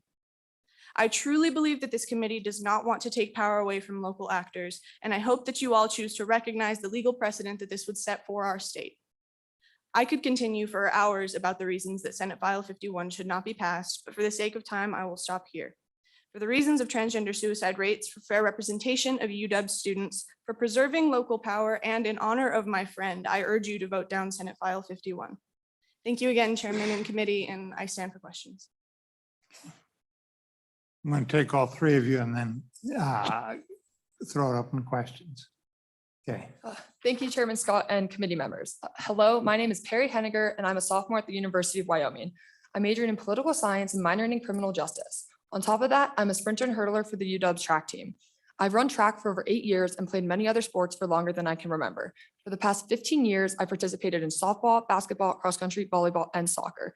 After playing sports for so long, I hope I can convey the importance of voting no on Senate File 51. Not only will this bill directly impact me as a student athlete, it is going to completely change what sports look and feel like for so many athletes across the state. School-sponsored athletics have always been a place students can turn to for a sense of purpose, belonging, community, and accomplishment. The people I've met in sports are still some of my closest friends to this day. In fact, I'm attending several weddings this next summer for a bunch of my former teammates. My experiences in sports have also helped shape me into the person I am today. They gave me a sense of determination, discipline, and passion that I try to put forth in every aspect of my life. It's needless to say, without sports, I would be nowhere near the person I am today. By moving this bill further through the legislative process and signing it into law, you are directly violating this place of safety and community for so many. You're preventing students from being able to get the same sense of purpose and passion that athletic participation creates, especially in a state where sports play such a big role in everyone's life. Whether it's as a fan of Pokes basketball, as a parent of a young athlete, or as a participant yourself, there's not a single person in this room who is absolutely disconnected from athletics. Sports are a vital part of life for the equality state. In addition to this, there are current guidelines in place that everyone agrees with. Based on the Wyoming High School Athletics Association guidelines, section 6.8.0, trans athletes are expected to register with their school, and the school can decide the course of action to take with that student and their athletic career. This system allows for people that know the student closely to make the best decision for that student. This legislation will completely ignore the individual and uniqueness that every athlete has to offer. We shouldn't pass blanket legislation like Senate File 51 for something that has an existing and functional system at the local level. The current NCAA requirements in place also work the best for the University of Wyoming and any transgender athletes that have come through the school. The regulations state that transgender athletes are subject to a decision about their eligibility after a meeting and consideration from that sport's national governing body. In other words, the people that know that sport the best are able to treat each individual case with the uniqueness each athlete brings them. These regulations are agreed upon and followed without issue all over the United States. Not only will this legislation violate the current NCAA regulations, it is also going to put us at risk of getting sued and excluded from competition. The University of Wyoming has always done everything they can to follow NCAA regulations to a T. The thought of seeing the hard work and effort of the athletics program go to waste due to this legislation would be heartbreaking, especially because, as previously mentioned, I'm one of the people directly being hurt by it. I was forced to sit by and not compete for almost 2 years because of COVID. Passing this legislation will directly put me and countless other athletes on the chopping block and at risk to not compete again. The chance of the university being sued adds to this as well. If the school gets sued, they may be forced to drop D1 level athletic teams and harm all the kids that depend on them for scholarships that have given them the chance to attend the university. I can directly think of so many people that are going to be harmed by this. Unfortunately, no one asked us our opinions on this bill or issue in general. The first time I heard about this bill being introduced to the Senate, I sat down and talked with a lot of the female students at UW to get their ideas and thoughts. Most of the people I talked to agree with how I feel about this bill. They all know how important sports are in shaping kids as they grow up and how big of a role they continue to play in students' lives. Two main people I want to bring up here are in a couple of the counties that you all represent. Annie Vincent from Riverton is a freshman sprinter on the track team.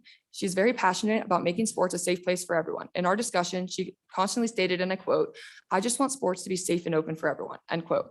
My friend Talon Bryant on the university's triathlon team, who's from Cheyenne, is also against this bill. She had similar things to say about it when asked. She wanted me to tell you all, and I quote, "I personally have no issues with trans people being in sports. And I'm sure if you ask any of my teammates on the triathlon team, they would say the same," end quote. One of my teammates from Arizona, a fellow sprinter, also talked to me about how she had no issue with the current NCAA regulations and knew that they had been put in place by people with everyone's best intentions in mind. Overall, the theme of each response I received was that it's important as athletes to help make sports a safe and open place, as open of a place as possible for everyone. And that people can find, and so that people can feel like they can find refuge in sports like all of us did.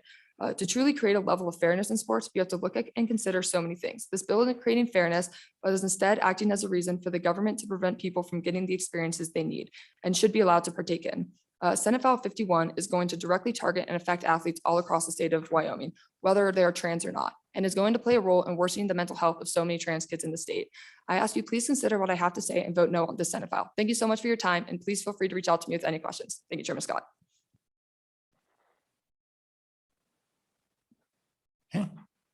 Next. Thank you, Chairman Scott and members of the committee. I appreciate the opportunity to speak to you all today. My name is Riley Scores, and I am a third-year University of Wyoming student, and I was born and raised in Rock Springs, Wyoming. Before I start, I'd like to talk to you all about my friend Mac. Mac wrote the Sweetwater Now article that I emailed to all of you earlier, and that it is hopefully in front of you today.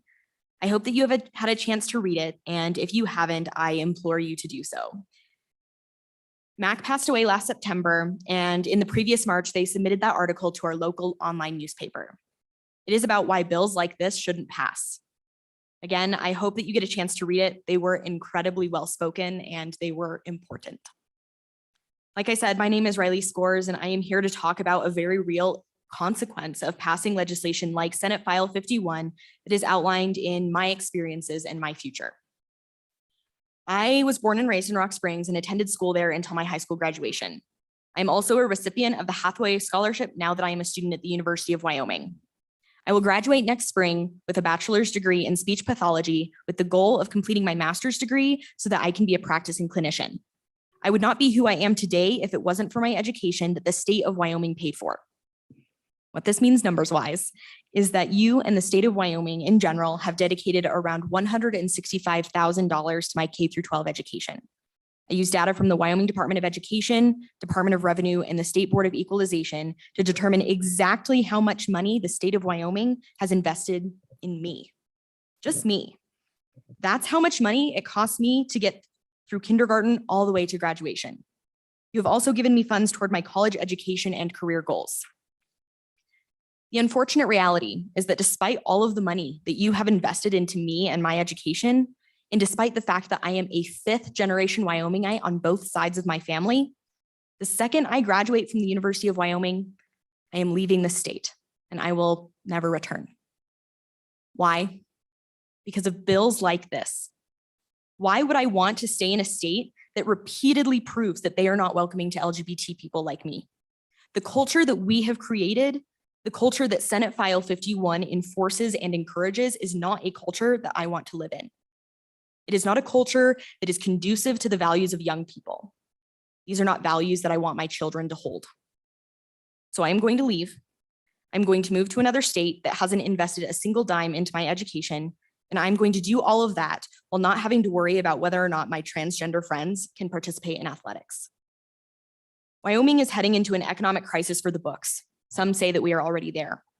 The future of Wyoming is in the hands of the young people that you have paid to educate, that you have paid to get degrees and certificates in the hopes that they stay and use their skills to boost the economy. I am not the only person who feels this way. We don't want to live in a place where the culture isn't welcoming to people who are different. Ladies and gentlemen, trans people are everywhere. It does not matter how small or rural your town is. I promise you that there are LGBT people there. These people are looking upon you today, and they are begging that you kill this bill in any way you can. Don't we want to dispel the notion that Wyoming is a place where retired people come and where the young people are quickly leaving despite our deepest desires to stay? Don't we want an economy full of young, skilled workers that the state of Wyoming has paid to educate? Don't we want people to visit Wyoming, fall in love with it, and raise their kids here? Senate File 51 is bigger than fairness in sports. I hope that when faced with the choice of voting for or against this bill, I hope that you look outside of the immediate, more obvious impacts that the bill implies. I appreciate you all taking the time to listen to my friends and I hope that we can be resources so that you can ask questions about things that might concern you. Thank you, Mr. Chair. I am open to any questions at this time. Okay, thank you all very much. Appreciate it. Who wants to be next? In the back there.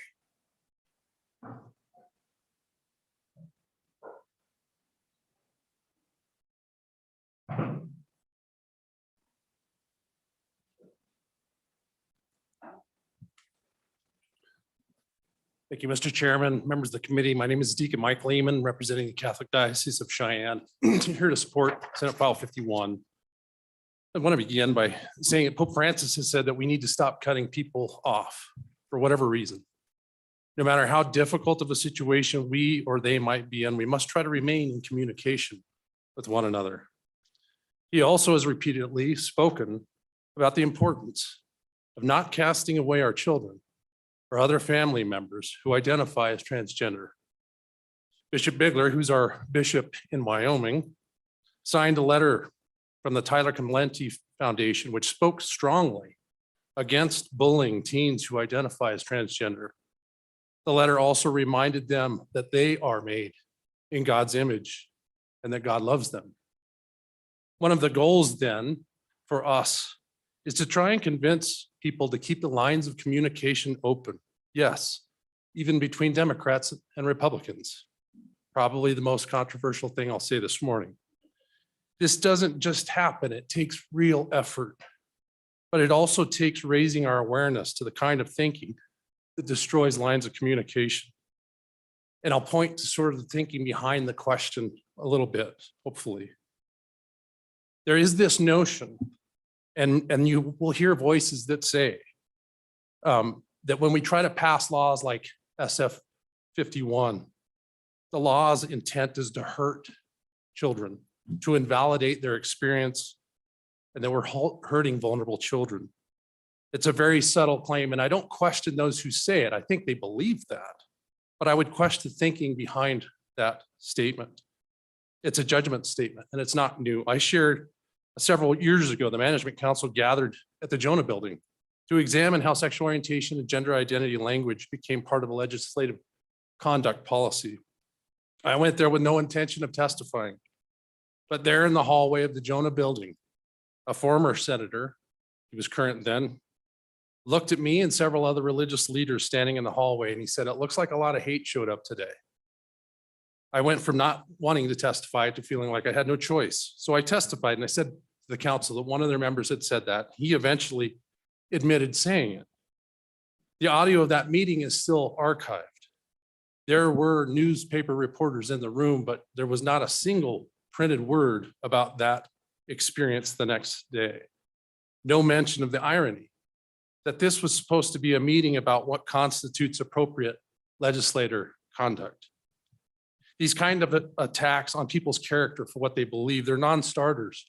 They destroy lines of communication, fan the fear, the flames of fear by saying that unless people agree with you, they hate you.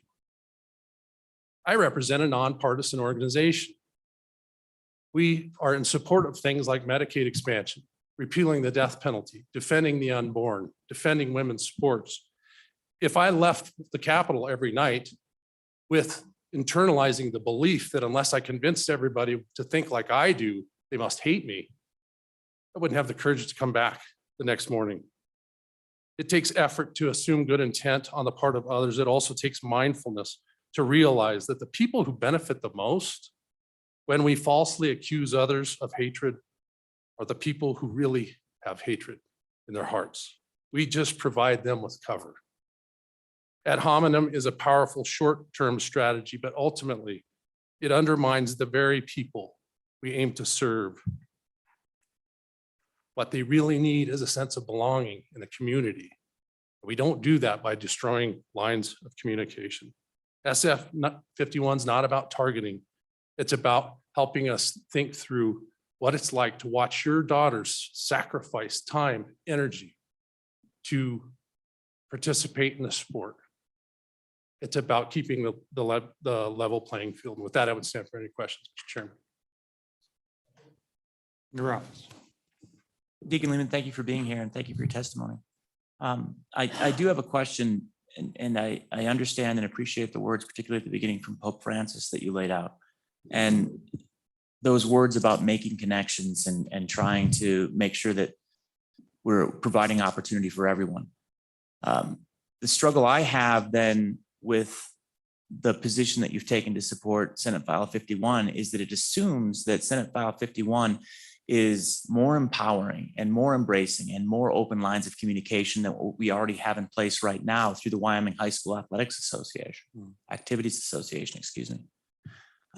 A process that literally requires that everybody on an individual basis makes specific decisions unique to the circumstances at the time, similar to what we just heard from our students regarding the NCAA process and how the university and the National Collegiate Athletics Association is capable of looking and discussing on an individual basis and figuring out what's the best in this circumstance, as contrasted by a one-size-fits-all, thou shalt not solution.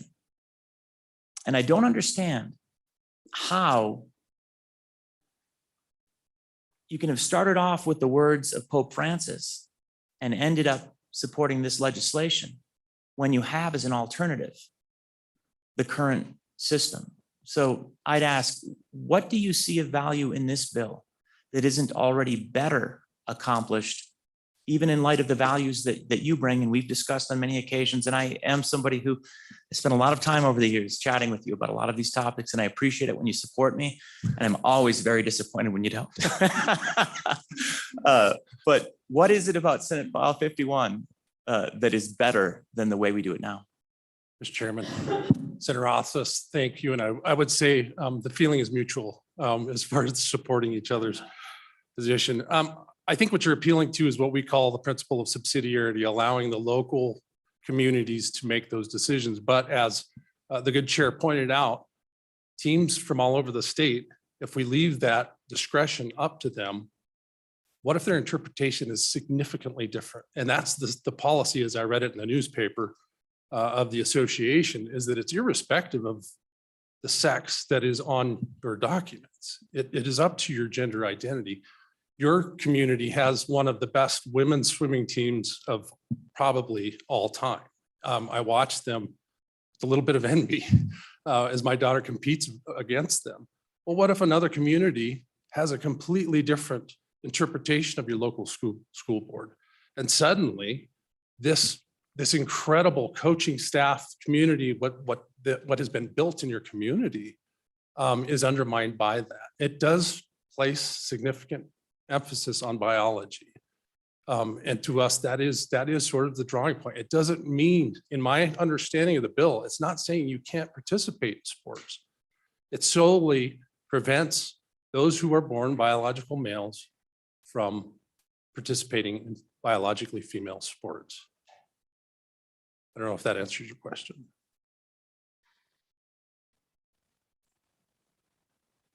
Okay. Thank you. Thank you very much. Who wants to be next? Farm Bureau was up, and then we'll go.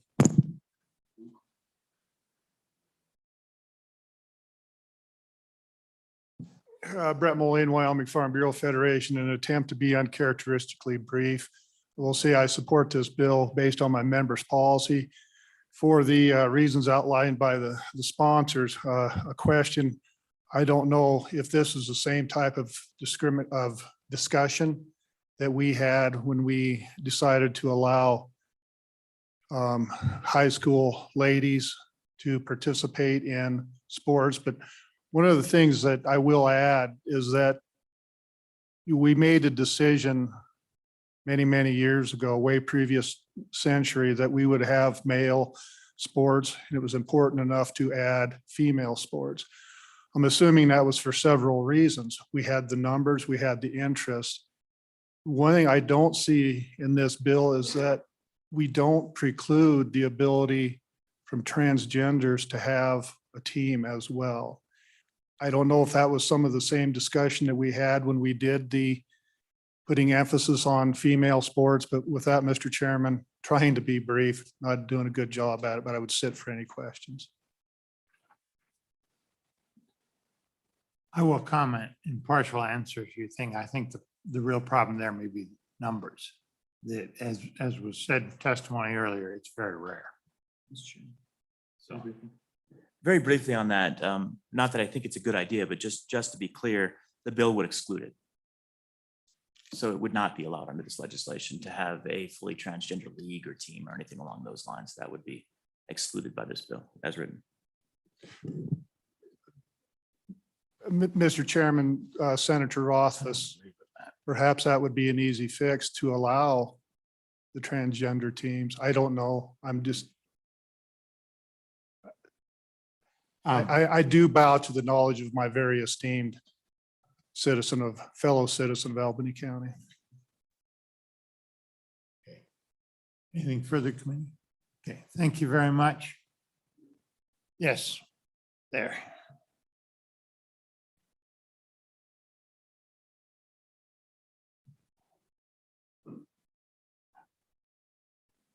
Thank you, Chairman Scott. Thank you, committee. I'm Sarah Burlingame. I'm the Executive Director of Wyoming Equality, and I'm grateful for your time this morning.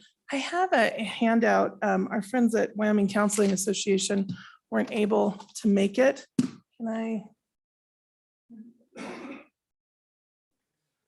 And I have a real brief statement to make. I'm hoping that we'll have time for our friends at ACLU to maybe give a little gloss on the legal questions that this presents. But I just wanted to let the committee know that when I became aware of Senate File 51, of course, I have enormous respect for the bringer, and I know her intentions are sincere in everything that she does. But I reached out to our friends to the state to the east of us, because that's where this bill originated. And it's 100% accurate that their state does not have a policy and a guideline like the Wyoming High School Activities Association exists here. And so the person who is my counterpart in that state reached out to me and said, what do you have? We're in session now. We're crafting a bill to address this issue. So I gave him the Wyoming High School Activities Association handbook.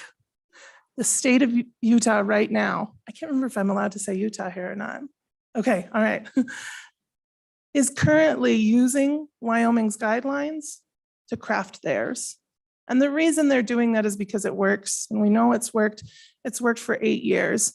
And the point that hasn't come up here is that, you know, we toggle around. Is it the Activities Association? Is the Athletics Association? It's the Activities Association. So that it's not just sports, right? It's also debate. It's also all the activities that our children participate in. And as this body has taken the stance that local control is the best control, and that each district should have that right, and people get pretty anxious when the state starts deciding that we want to reach our hands into this, and that there are some unintended consequences that will flow from that I don't think most of us would be comfortable with. The other thing that the High School Activities Association addresses is its transgender and intersex students. And one of the most chilling things about this bill, and from my perspective, is that most intersex students are not out to their teammates. They're not out to their parents. Some of them, they're not out to, I misspoke, they're out to their parents. They're not out to their teachers, their teammates, and anybody else. If this were to take effect, what would happen is that they would have to out themselves. They would have to have a conversation that happens between them and their endocrinologist. Some people aren't aware that they're intersex until puberty happens. It's a complicated, it's a medical, and it's a nuanced conversation. And this bill takes a heavy axe to something that it's a tender time when you're in junior high and you get the information from your doctor that you have not hit puberty because unbeknownst to you, you don't have a uterus. Unbeknownst to you, you have a hormonal difference that some 10% of all of our students have, some kind of intersex differentiation. If we were to pass Senate File 51, we would be saying that these students would be breaking the law at a very vulnerable time in their lives if they did not go to their coaches or their principals and say, hey, I'm a girl. I know I'm a girl. I was raised a girl my whole life. My hormones say something different. My secondary sex characteristics have some differentiation. That is a humiliation that I don't think we want to visit on any child. And I can say with a clear conscience, there is no way that the bringers of this bill ever intended that. That is an unintended consequence. So I would urge you to set this aside, this budget session, and maybe talk to the folks at the Wyoming High School Activities Association and find out, why has it been working for these last 8 years? Why haven't we had issues? Because if we're doing something right, let's not mess with it. I'd stand for any questions. Mr. Chairman. No. Thank you, Mr. Chairman. I know you just mentioned the state to our east, but I'm following what happened in the state to our west in Idaho. Because I can say Idaho, right? They had this law in 2020. Their district court struck it down. Now it's on appeal in the Ninth Circuit. I would love some conversation about it because to me, that's where that's an important thing. So I don't know if you wanted to speak to Idaho, but I mean, just looking at the plain language on page 3, lines 1 through 3. I mean, that's the exact language that was struck down as on equal protection grounds. So I just didn't want to lose that piece. I know we want to talk about South Dakota, but there's Idaho too. Mr. Chairman, Senator Ellis, thank you. No one wants to hear me talk about the law. So if I could defer to our colleagues at ACLU. Thank you.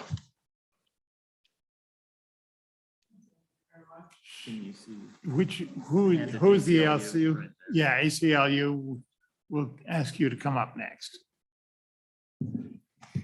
Thank you, Mr. Chairman and members of the committee. My name is Sabrina King, and I'm here with the ACLU today. Before I get into the legal issues that this bill presents, I do want to say, as a woman and as an athlete myself, I have heard quite often today that we need to protect young girls in their competition against young boys. And a lot of what's come up is that somehow girls are not as good at sports as boys, or they're not as strong, or they're not as big. And frankly, as someone who climbs mountains a lot better than a lot of the boys, I feel like I have to stand up for the women who are in sports and who are engaging in these activities. One of my favorite athletes of all time is a soccer player named Abby Wambach. She's the global record holder for goals for men and for women. Title IX was not put into place because we needed to protect young girls against very large young boys in competition. Title IX was put into place because states and school districts across this country were consistently underfunding women's sports. That is why. And I really want to be clear about this because the narrative that we're hearing today that we have to protect these poor young women, I think was refuted by the student athletes that you just heard from UW, but I would also refute that myself. So with that, Mr. Chairman, I do want to get into some of the legal issues because this is a conversation that's happening around the country and several states have passed these laws. And there are an ongoing number of lawsuits and litigation as these laws have been passed. But I want to take a step back and help you understand where those issues come from. Because the reality is, in order to pass this bill, you actually have to subvert the equal protection that all women in the state of Wyoming currently enjoy under the Equal Protection Clause that has been affirmed time and time again. And I will explain that. The other thing that you have to do is you actually have to put the state of Wyoming's Title IX funding at risk if you pass, in order to pass this bill, because Title IX protects trans women, and that is not up for debate. That is settled law at this point. I would also argue that this bill violates the Wyoming Constitution, which has specific protections for students when it comes to sex. So I will get into each of those three components, and I will do my best to do so quickly. As you all know, we have the Equal Protection Clause in the Constitution. One of the most relevant cases where this was affirmed is United States v. Virginia, the 1996 case. And the primary holding in that case was that a state has to have an exceedingly persuasive justification for applying a classification based on sex or gender. In other words, if you want to pass a bill like this, the state has to have a persuasive justification and has to meet an extremely high bar in order to do so.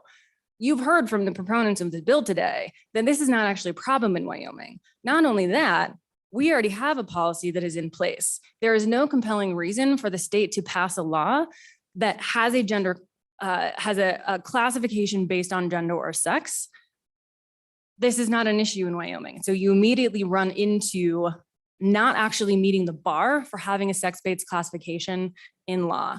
This is one of the main reasons that the Idaho law is currently enjoined. There have also been lawsuits in Tennessee and Florida. Both of those are pending. There is also a bill with or a law in West Virginia with almost exactly the same language. That law has also been enjoined. Other places that have passed this law are simply finding themselves running up against the Equal Protection Clause that states that if a state wants to do this kind of thing, there's a real high bar because you are dealing with gender discrimination. Mr. Chairman, I hate to interrupt, but so the theory of that though is in part this, right? This language specifically prohibits, sports that are designated for females, women, or girls are not open to males. If you wanted to make it more inclusive, if you will, then you would also have to have the correlating sports that are designated for males are not open to females. And so that's part of that nuance. Then we'd start, then it'd be at least balanced, right? Now we're trying to make the burden equal on the genders.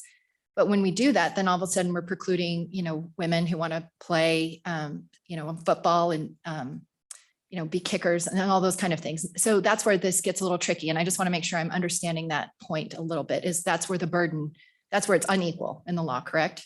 Right. There is that level of inequality, but then you also just have the general issue of if you are specifically targeting transgender students, that is also an issue. So it's not even just men versus women, it is transgender men, transgender women, each of those being protected classes. So there are several issues that you were running into when you were talking about the Equal Protection Clause.